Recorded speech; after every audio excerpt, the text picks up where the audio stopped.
all, welcome or welcome back to my channel, Being Louisa. So today's video is sponsored by Nurses.co.uk.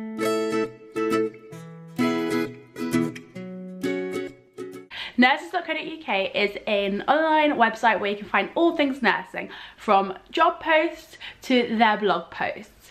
And on their blog section, you can find tips and tricks on nursing school and what it's like to be a student nurse and a nurse in general. And also there's a midwifery section that's growing with us. Today's video, as you can tell from the title, is called the top 5 most unexpected truths about midwifery. Just there. So I actually did go around and ask people I know what they think the most unexpected truth was about midwifery. And then also, it's so cool, last week a blog post was posted on the Secret Community Facebook page, and it was by a student midwife in Australia, and I put an inset from there in this as well because it's so true what she says. But yeah, so let's get on. Starting number 5. Not every midwife is nice or compassionate. Now that may be a bit shocking, since especially here in the UK we have these 6 C's, and one of them is to be caring and the other one is to be compassionate. And that's a really big thing for the NHS here in the UK.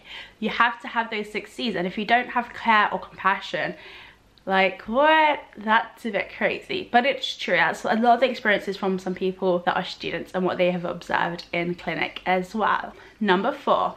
Sometimes midwifery is directed by the doctors.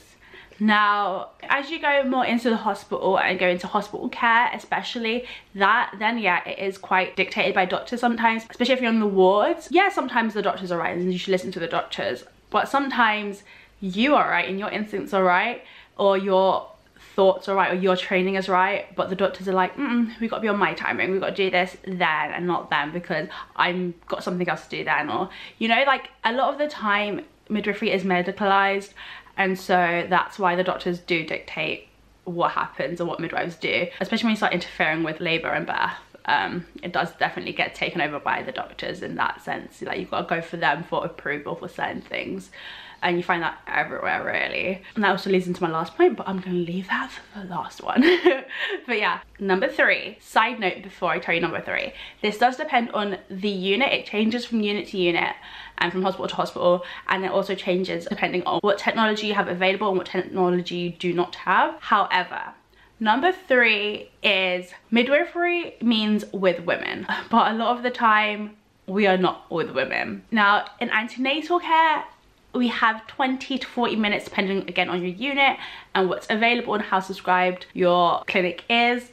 20 to 40 minutes is not a lot of time to get to know women, for that woman to get to know you, for that woman to build trust with you and build a relationship, to tell you everything that's going on with her life, if there's any domestic violence, if there's any mental health issues. That's not a lot of time. And also, new mothers have so many questions, but they feel the pressure that they can't ask those questions because of the short time frame.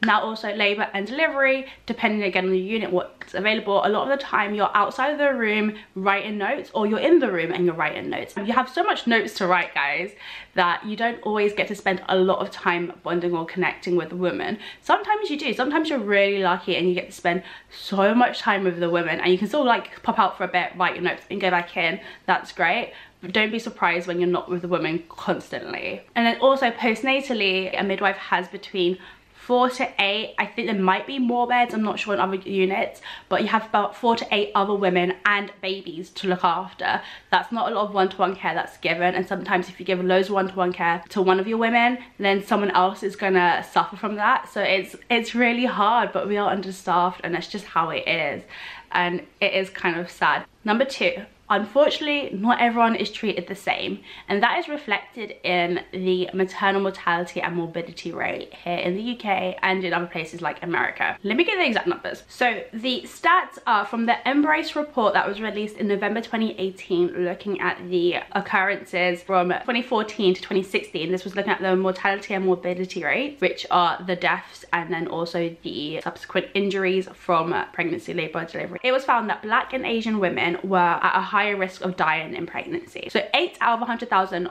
women would die, and those 8 would be white women. And then 15 Asian women out of 100,000 women would die. And then 40 Black women out of 100,000 women would die. This is in the UK. Not even as likely to die, have died. What? And then last but not least, number 1, this is going to be the excerpt from the blog post I was telling you guys about. I can't find it again, which is so annoying, so I wanted to put it in the description, but hopefully some of you guys saw it and you guys will know which one I'm talking about. But basically she's talking about how we go in all rose-tinted glasses, bright-eyed, bushy-tailed, like, you know, we're going to be with women, because that's what midwifery is. Midwifery is with women. And well, the realities of that is actually really like once you go in there. So this is a student midwife in Australia this is her experience of it. I'm so sorry I don't know who you are, but you was anonymous for a reason, I guess. I just want to say thank you, because when I read this I was like, that's exactly how I feel sometimes. But yeah, so this is the part that I just took out. Our university education aims to facilitate this passion, underpinned with feminist theory, enabling critical thinking, the use of evidence, and the ability to learn how to apply clinical skill with heart and soul. Then, at some point, the on-the-ground practice begins. We set foot into the hospital.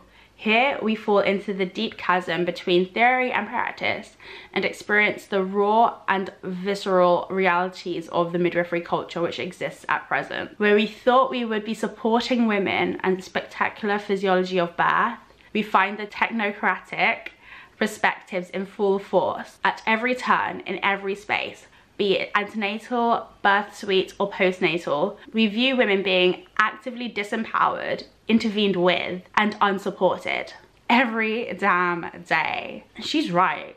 She's so right. It's scary and crazy, and like, it is shocking, that moment when you actually realize, wow, this isn't what I completely thought it was going to be. Like, I knew there'd be technology involved and I knew this would be happening, but wow, like, it's that moment that everyone talks about when they realize their parents aren't actually like superheroes and that they're actually real people and they make mistakes.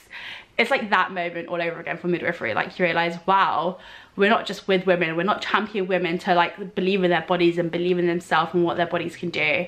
Like, we actually want to take control and be like, no, actually, let's do it this way and do it that way, because it's easier for you, like the midwife, and not them, the women giving birth. So yeah, it's really crazy. But these are just some things to think about. I'm not bashing it, because guys, midwifery is amazing. Like, I'm not gonna lie, I love midwifery. There's times when I'm like, oh, this is so much, but I love it. I love actually just getting to be with a woman and help a woman and comfort a woman and be there for her and champion her on. That's what I do, and I love that I get to do that even more as a student midwife, because I don't have all the pressures of being a qualified midwife just yet. But I love championing them on and being like, you can do this, like, you've got this, you're doing amazing, and you're gonna love the end result. But yeah, so yeah, I do love midwifery, just so you know. I thought this video might have been a bit bashy. I don't mean to bash it. I just wanted to like let you guys know like those unexpected things.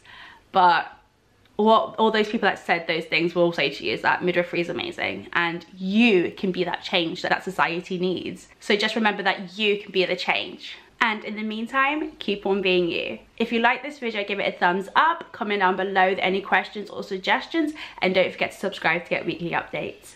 Bye y'all!